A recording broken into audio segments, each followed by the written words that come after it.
Sastra itu bagi saya kalau dulu alat perjuangan, kalau sekarang ya alat untuk saya biar bisa gembira. Maksudnya gembira yang bisa orang lain ikut membaca, mengapresiasi. Jadi tidak ada hal yang saya perjuangkan sebetulnya. Saya hanya menulis dengan modal teknik ataupun pengetahuan yang saya miliki yang sedikit ini untuk berusaha secara maksimal menulis baik-baiknya begitu. Tidak ada hal yang lain selain itu. Jadi saya menulis dengan sebaik-baiknya agar saya bisa bergembira.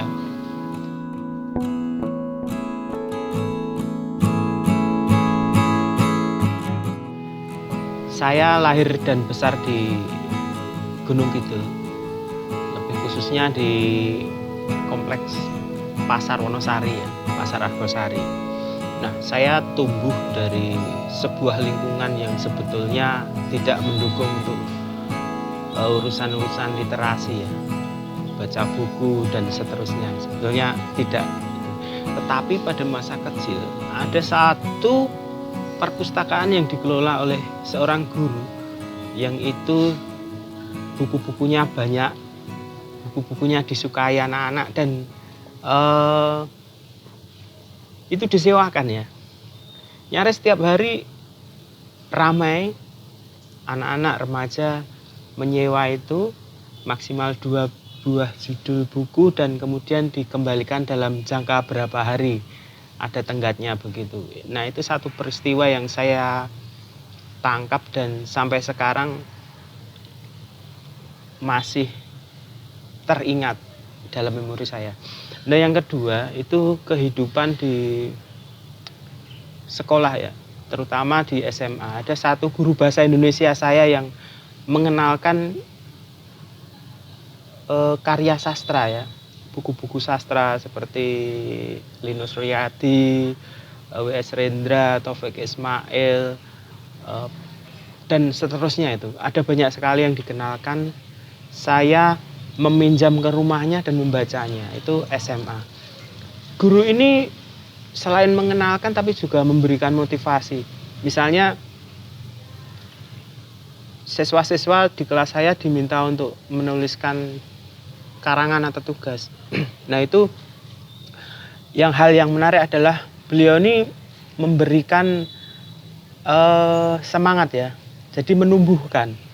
Ya mbuh hasilnya itu elek atau enggak, tapi beliau itu menumbuhkan semangat anak-anak ini. Ini hal yang bagi saya sangat penting ya. Ada 2 titik. Yang pertama tadi di rumah, kemudian di sekolah, dan yang paling penting adalah di rumah. Di rumah saya, ibu saya itu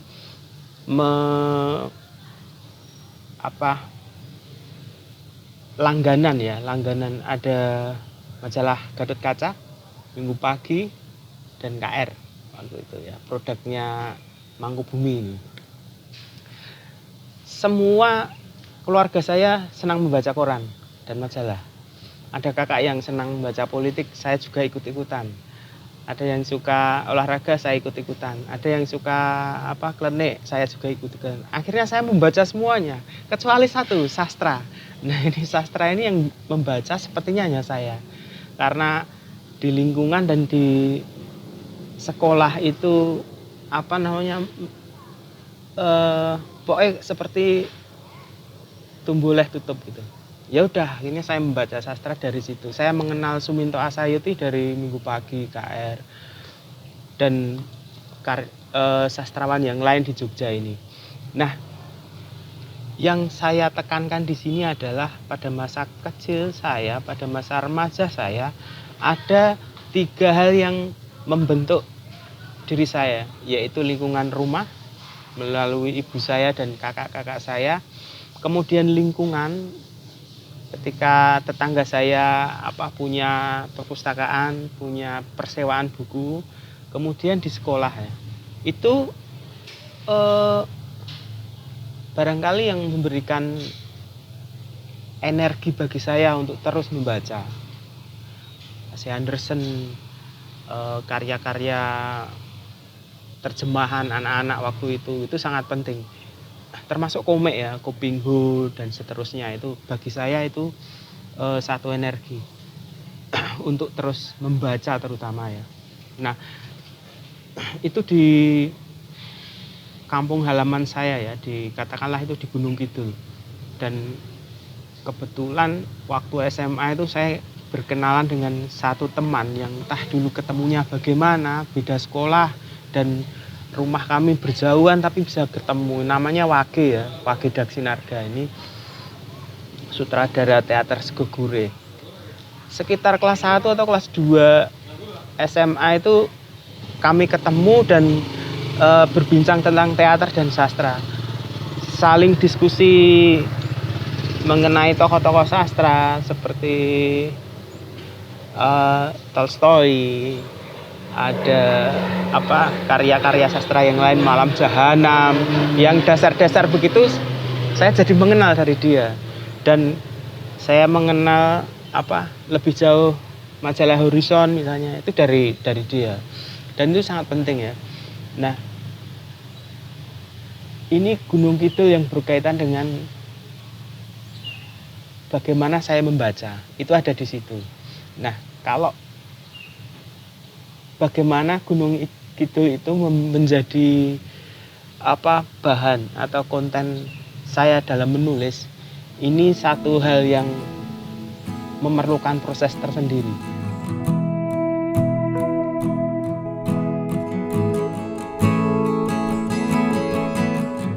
Lepas SMA saya kemudian ke Jogja ya, kuliah. Di kuliah ini saya bertemu kembali dengan Wage itu dan beberapa berkenalan dengan tokoh-tokoh sastra, salah satunya Iman Budi Santosa itu. Nah, ini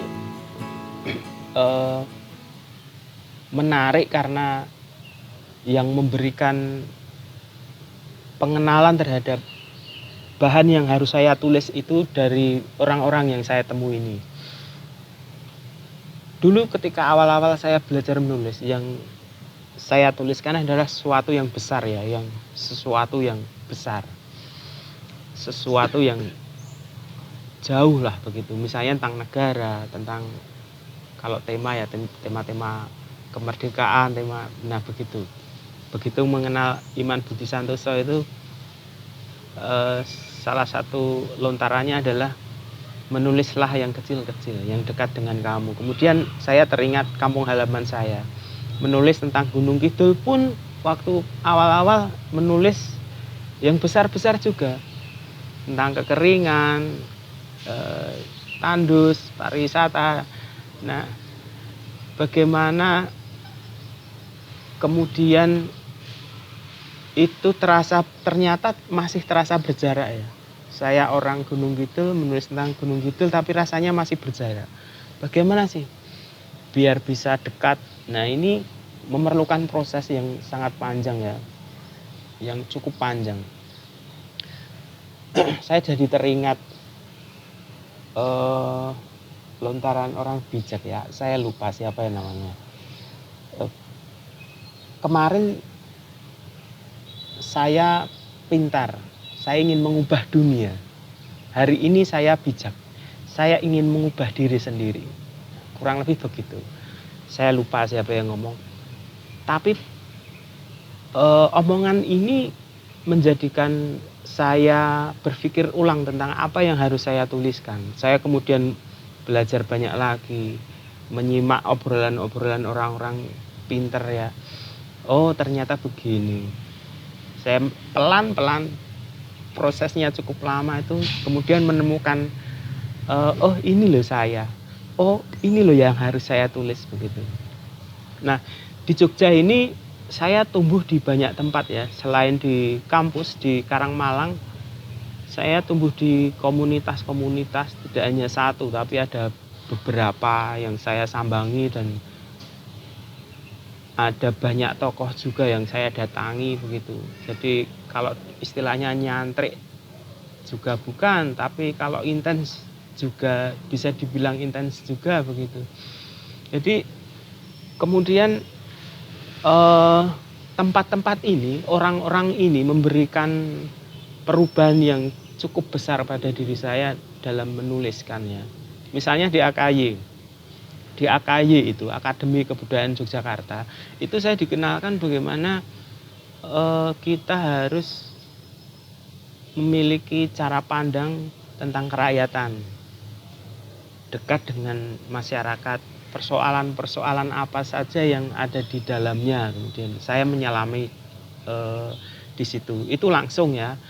Artinya melalui brainstorming, melalui diskusi-diskusi yang cukup intens, antara lain dengan Pak Mansur Pakih almarhum, dengan Rum Topati Masang, ada Mbak Nani Zulminarni, ada Sylvia Tiwon, ada Toto Raharjo, dan lain-lain. Ini orang-orang ini, beliau-beliau ini seperti fasilitator pendidikan ya. Bagaimana sih kita memandang masyarakat itu dan lingkungannya itu seperti apa. Nah, ini sangat berpengaruh terhadap tulisan saya ya. Bagaimana konten yang harus saya pilih, yang benar-benar saya pilih. Kemudian di situ saya juga mendapatkan workshop ya. Ada pelatihan bagaimana sebelum menulis itu dilalui dengan semacam penelitian. Kita harus banyak riset, banyak membaca, wawancara dan seterusnya. Itu proses-proses itu saya mengenal di situ. Nah, sebelumnya sama di teater, di unit studi sastra dan teater di Unstrat di UNY, dulu masih IKIP ya. Itu pada awalnya saya mengenal misalnya puisi itu ya. Puisi itu ya sesuatu yang indah itu, suatu kata-kata yang disusun seperti berbunga-bunga, yang puitis seperti itu. Begitu saya masuk ke Unstrat, dilalah saya ketemu dengan Mas Brotoseno ya. Mas Brotoseno ini orang teater dulu, sekarang komandan SAR kayaknya. Nah, beliau ini sama seperti Pak Mansur dan lain-lain, seperti Mas Iman, cuman caranya berbeda. Ketika mengenal sastra itu yang dipelajari Erich Fromm, ya tokoh-tokoh pendidikan itu, Paulo Freire dan lain-lain itu. Nah, mau tidak mau saya membaca. Ya, awal-awal kuliah ketemu beliau saya membaca itu, dan ya mau tidak mau saya mengenal, klop semuanya. Orang-orang yang saya temui, komunitas-komunitas yang saya datangi, teman-teman yang mengajak diskusi, yang saling bertukar pikiran bersama, itu di situ mendapatkan dalam tanda petik tempat yang subur. Saya tumbuh di situ. Nah, tidak hanya di tulisan prosa ya, atau tulisan yang serius, esai, tapi juga di karya fiksi yang lain ya, naskah drama, kemudian puisi gitu. Itu tidak terlepas dari itu. Jadi saya menerapkan betul-betul. Kalau dibilang orang-orang inilah yang membentuk ideologi saya. Komunitas-komunitas inilah yang kemudian membentuk saya memiliki ideologi itu.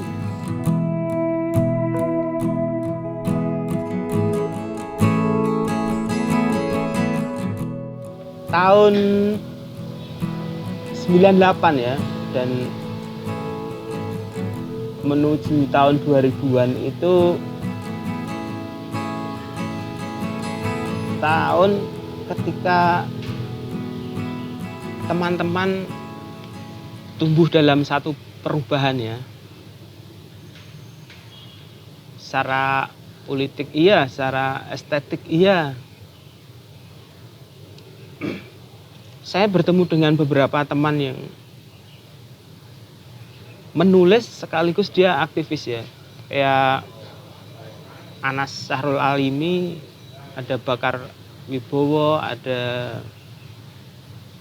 Ade Ma'ruf, ada Faiz Asol, ada Muhyiddin M. Dahlan. Itu kebetulan mereka satu komunitas, satu pers ya, namanya Ekspresi di UNY ini. Saya di situ berkenalan dengan orang-orang ini, mereka suka sastra juga, dan mereka menjadi penting bagi saya karena seperti meskipun menulis itu sendiri-sendiri tapi seperti tumbuh bersama begitu. Nah, tahun-tahun itu adalah tahun ketika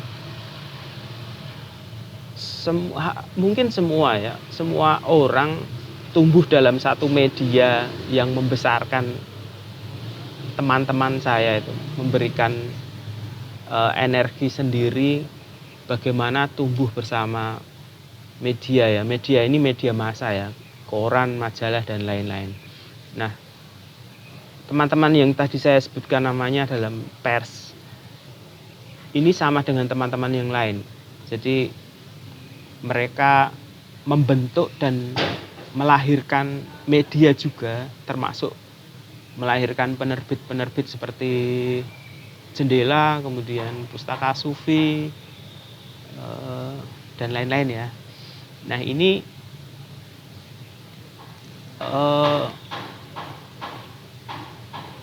saya tumbuh dalam satu era yang subur ya. Artinya begini, ketika saya menulis, saya mengirimkan, ternyata ada yang memuat itu.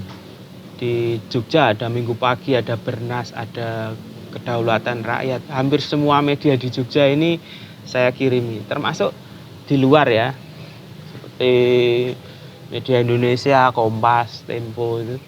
Nah begitu. Nah teman-teman juga begitu. Jadi merasakan bagaimana media massa ini membesarkan saya dan teman-teman. Selain ada honornya, nama kita dikenal, kita juga mendapatkan pengakuan begitu ya. Satu yang lahiriah saya dapatkan ada di situ, dari media massa itu. Nah, ini penting ya. Berbarengan dengan masyarakat mengenal internet mulai digunakan tahun 2000-an itu ya. Kompas pertama bisa ngirim email itu Kompas ya. Tulisan dikirim lewat email itu Kompas sekitar tahun 2000 itu. Sebelumnya kan kita ngetik manual itu brother, kemudian kita postkan. Nah, ini teknologi ini sangat berpengaruh karena kecepatannya yang sangat membantu kita ya. Kemudian kita bisa mengakses informasi lebih cepat. Kita jadi mengenal rekening gitu yang boros itu.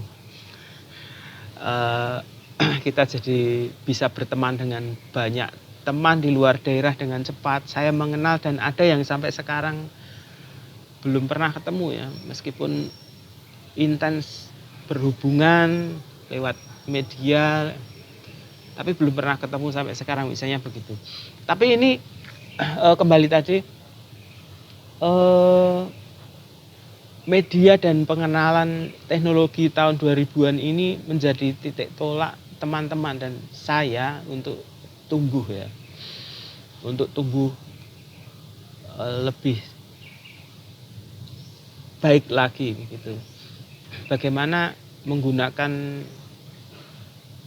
internet ini dengan sebaik-baiknya, tidak secara manual sering ngetik, tapi benar-benar menggunakannya untuk menghidupi saya dan sastra itu.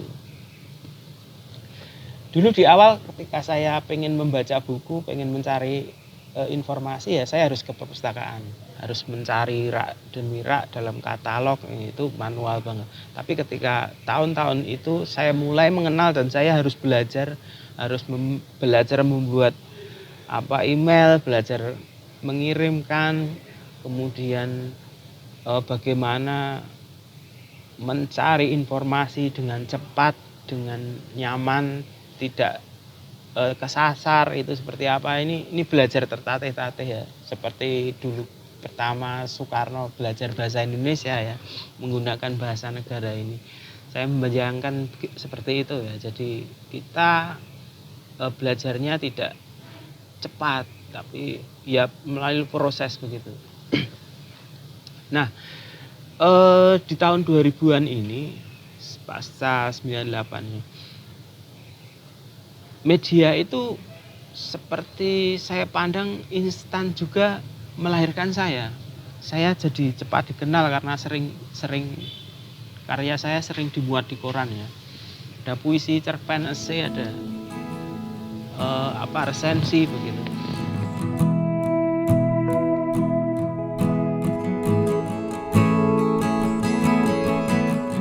Pergaulan saya dengan teman-teman dan lingkungan di Jogja ini lambat laun meninggalkan jejak yang cukup panjang bagi saya dalam proses menulis ya.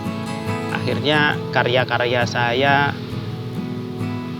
lahir ya tentu saja dalam bentuk satuan-satuan ya, petilan-petilan begitulah. Dan itu cukup banyak ya, naskah drama, ada resensi, esai, puisi terutama, cerpen. Nah itu di sela kesibukan saya dalam berkomunitas. Saat saya ada di teater dan sastra di Unstrad, di UNY, itu berbarengan ketika saya aktif juga di Akademi Kebudayaan Yogyakarta. Nah disitulah karya saya ternyata banyak ya, cukup banyak. Meskipun saya tidak bagus dalam dokumentasi. Nah pada suatu hari Ade Ma'ruf, ownernya Jendela ini mendatangi saya, meminta puisi-puisi saya untuk diterbitkan. Saya tidak mau ya, saya tidak mau. Memang tidak mau karena belum merasa bagus lah, belum merasa cukup karena umur saya dalam berproses kan masih pendek sekali ya, belum pantas lah bagi saya pribadi begitu. Ini Ade ini nekat ya, pokoknya harus diterbitkan. Dan saya tetap nggak mau. Meskipun di belakang Ade itu saya kemudian mulai mengumpulkan karya-karya saya kumpulkan. Puisi-puisi juga beberapa tidak terlacak begitu. Karena saya tidak punya korannya ya. Saya tidak mau, ternyata Ade ini datang ke AKY dan meminta teman-teman di AKY sana, entah siapa dulu yang dimintai, apa Mumu atau Faiz atau Putut, saya tidak ingat dan tidak tahu. Tiba-tiba si Ade ini ngejak ngopi, ngejak ketemuan, dan dia sudah memegang puisi-puisi saya dalam bentuk draft. Nah, ini besok diterbitkan ya, kamu kasih judul apa gitu. Saya bingung kan, kok bisa sampai begini.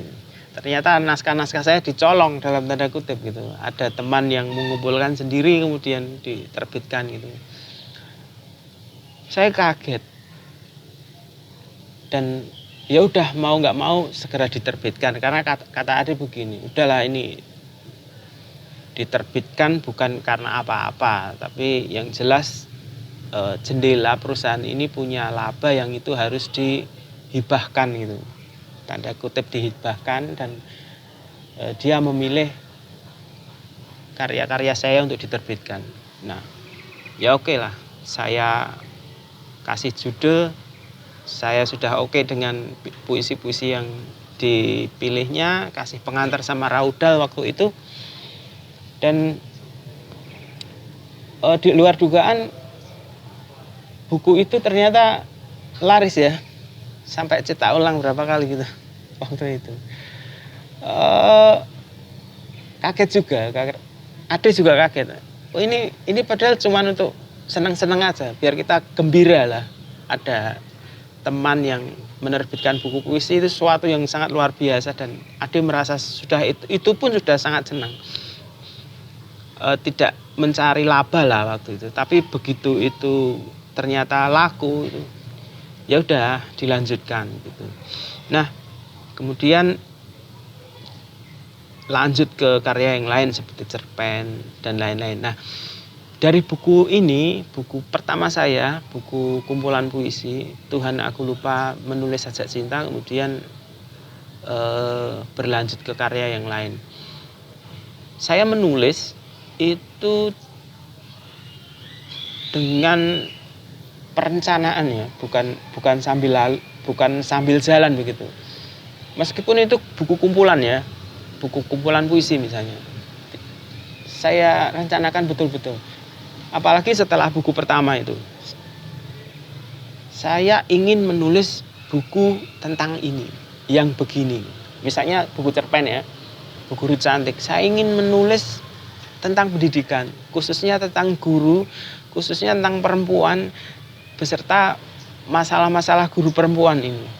Masalah rumah tangganya, masalah administrasi, masalah di sekolahan, masalah metode pembelajaran dan seterusnya. Ini saya balut dalam cerita dan saya jadikan satu dalam buku Guru Cantik ya.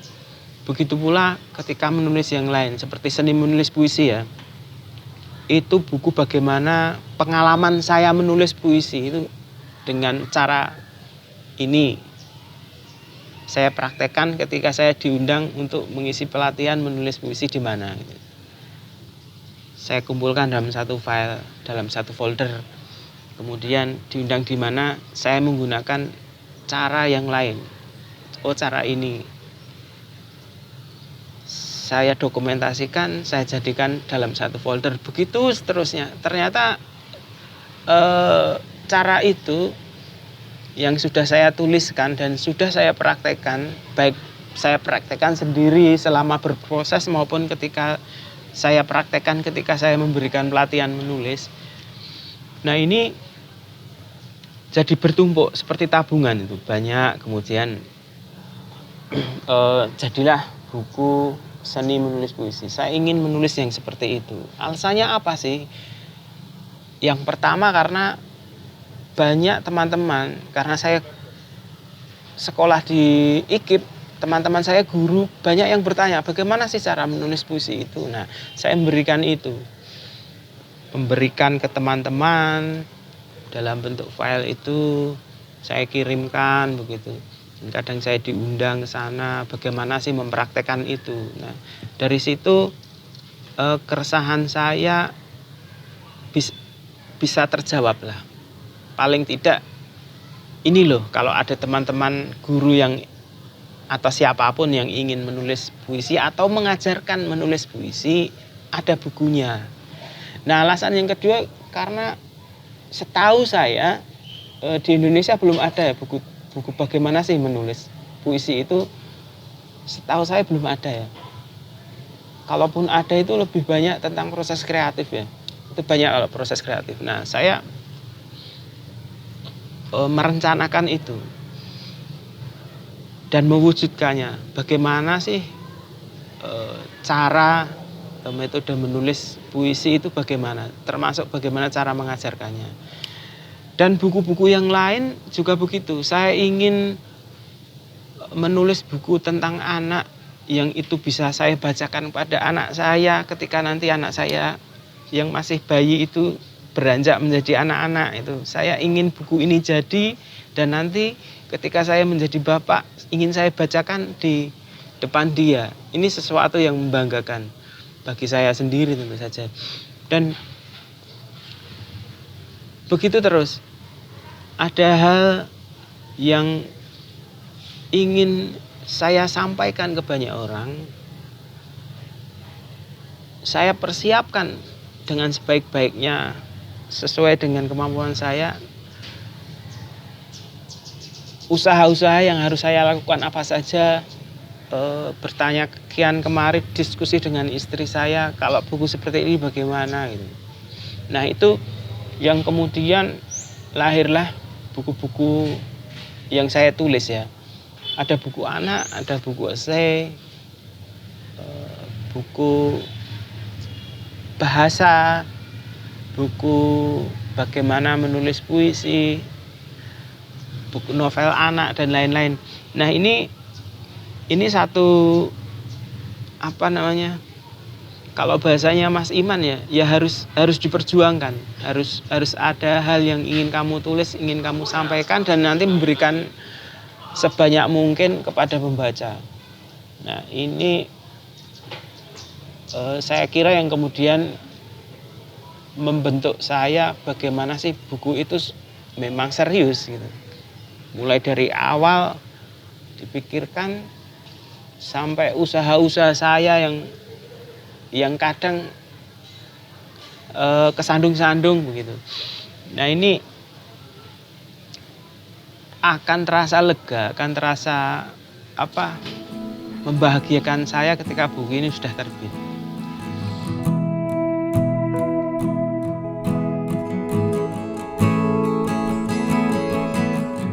Bagaimanapun juga saya itu memiliki kampung halaman yang secara fisik ya ada di Gunung Kidul, itu di Dusun Madusari dan Kabupaten Gunung Kidul, yang itu menjadi kata beberapa teman ya saya itu jiwanya di situ atau ikonnya begitu. Nah, ada beberapa teman yang bertanya, Mas Hesta ini pindah-pindah dari Gunung Kidul, KTP-nya pindah ke Sleman, ke Bandung, kemudian ke Cimahi, pokoknya pindah-pindah begitu. Dan saat ini saya tinggal di Muntilan, ada jarak tidak dengan Gunung Kidul dan Jogja. Nah, ini yang pernah saya pikir ya, terlintas kemudian terpikir juga. Jarak itu saya pikir satu kata yang merujuk pada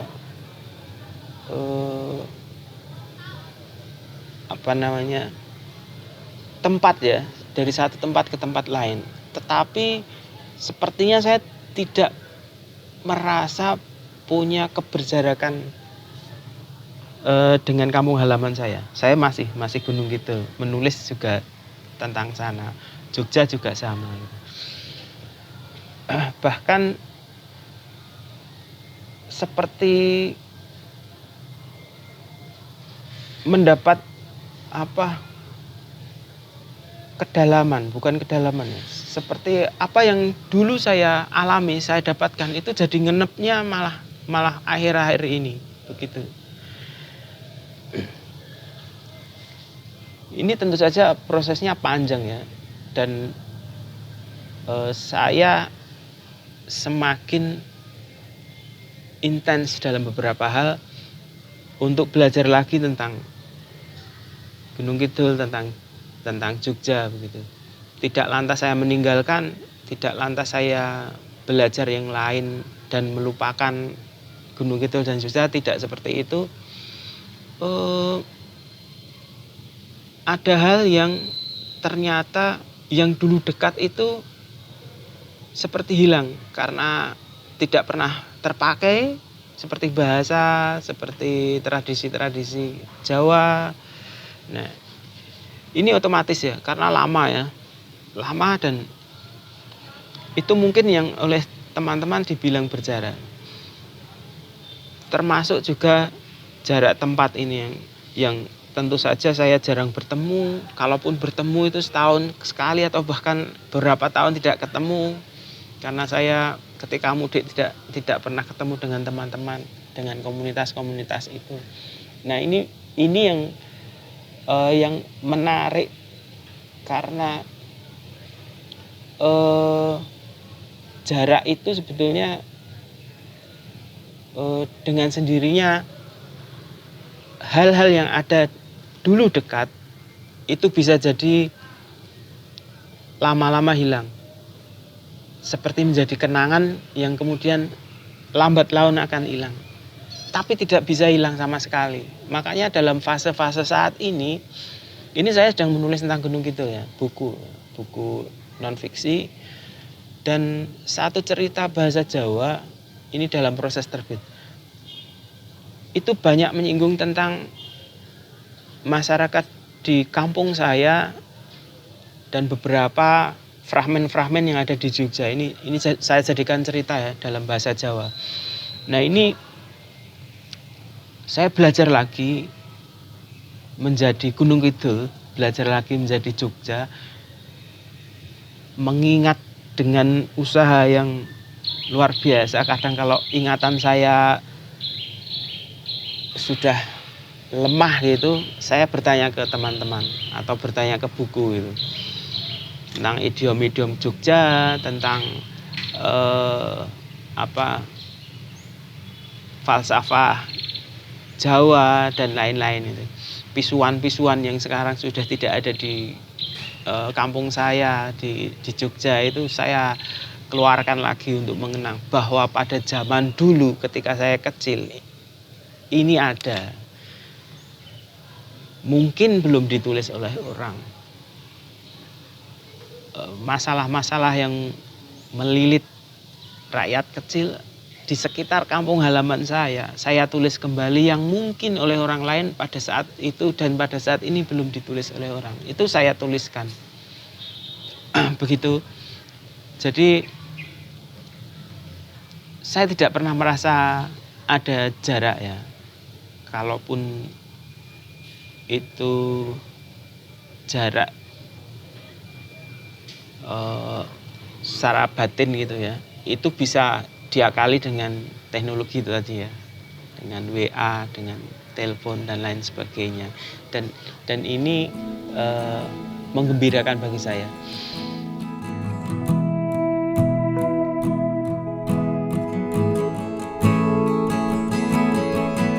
Sastra itu bagi saya kalau dulu alat perjuangan, kalau sekarang ya alat untuk saya biar bisa gembira. Maksudnya gembira yang bisa orang lain ikut membaca, mengapresiasi. Anak saya ikut membaca dan anak saya senang, istri saya membaca dan istri saya memberikan masukan-masukan. Itu hal-hal kecil yang membahagiakan saya. Jadi tidak ada hal yang saya perjuangkan sebetulnya. Saya hanya menulis dengan modal teknik ataupun pengetahuan yang saya miliki yang sedikit ini untuk berusaha secara maksimal menulis baik-baiknya begitu. Tidak ada hal yang lain selain itu. Jadi saya menulis dengan sebaik-baiknya agar saya bisa bergembira.